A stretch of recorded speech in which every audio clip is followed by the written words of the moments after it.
atau BKAD Kabupaten Luwu, Sulawesi Selatan kembali melakukan penertiban kendaraan dinas jenis motor trail pada Selasa 29 April 2025. Penertiban dipusatkan di samping kompleks perkantoran Bupati di Jalan Pahlawan, Kelurahan Senga, Kecamatan Belopa. Motor trail yang diterbitkan merupakan kendaraan operasional yang selama ini digunakan di 41 Satuan Kerja Perangkat Daerah atau SKPD. Pantauan tribunluwu.com hingga pukul 11.10 waktu Indonesia bagian tengah mencatat baru 24 unit motor trail yang dikumpulkan. Jumlah ini masih jauh dari total 227 unit yang sementara terdata di BKAD. Kepala Bidan Aset BKAD Luwu, Randi Eka Putra mengaku, penertiban dilakukan untuk memastikan penggunaan motor trail sesuai dengan peruntukannya, terutama untuk menjangkau daerah-daerah terpencil di wilayah Luwu. Jadi sesuai perintah pimpinan, khusus kendaraan jenis trail itu kan kita diminta untuk tertibkan dulu karena sebagaimana yang kita tahu kan kendaraan jenis trail ini termasuk kendaraan untuk fungsi tertentu tuh, di mana penggunaannya biasa untuk menjangkau daerah terpencil, sehingga pimpinan mengharapkan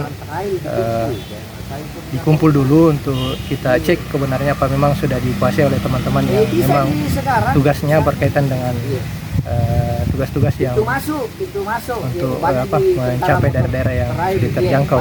Yang terdata hari ini ada berapa PD yang diperiksa penertiban? Saya jadwal hari ini kita minta 20 SKPD untuk datang, besok sisanya juga. Total yang sementara data dari BKAD jenis trail ini ada berapa jumlahnya, Pak? Sementara ini ada sekitar 227 unit, tapi itu masih bisa berubah karena setelah kita konfirmasi ulang dari SKPD. Seperti tadi kami dapat ada kekeliruan, kami catat sebagai trail, ternyata bukan jenis trail. Ada juga yang kami tidak masukkan, ternyata dia masuk jenis trail. Untuk yang hari ini ada berapa motor trail yang datang, Pak?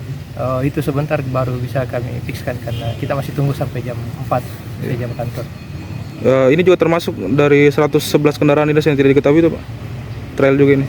Ya, ada sebagian di situ trail juga. Nanti kami rekap laporannya. Langkah dinas BKAD, Pak, ke depan untuk kendaraan-kendaraan yang tidak diketahui keberadaannya ini bagaimana, Pak? Sesuai dengan jenis yang ada. Kalau di jenisnya kan aset-aset yang tidak dikuasai fisiknya itu nanti akan dibentuk tim penertiban yang melibatkan beberapa sektor, diantaranya inspektorat, Satpol PP, perhubungan, dan instansi teknis tentunya yang tempat kendaraan berada. Kemudian dilakukan langkah-langkah untuk melakukan penelusuran, investigasi. Penertiban hari ini apa saja, Pak, yang diperiksa, Pak, pengecekannya? Terkait untuk kendaraan trail ini kita cek penggunanya, kemudian nomor rangka, nomor mesinnya, dan termasuk kondisi. Download Tribun X sekarang, menghadirkan lokal menjadi Indonesia.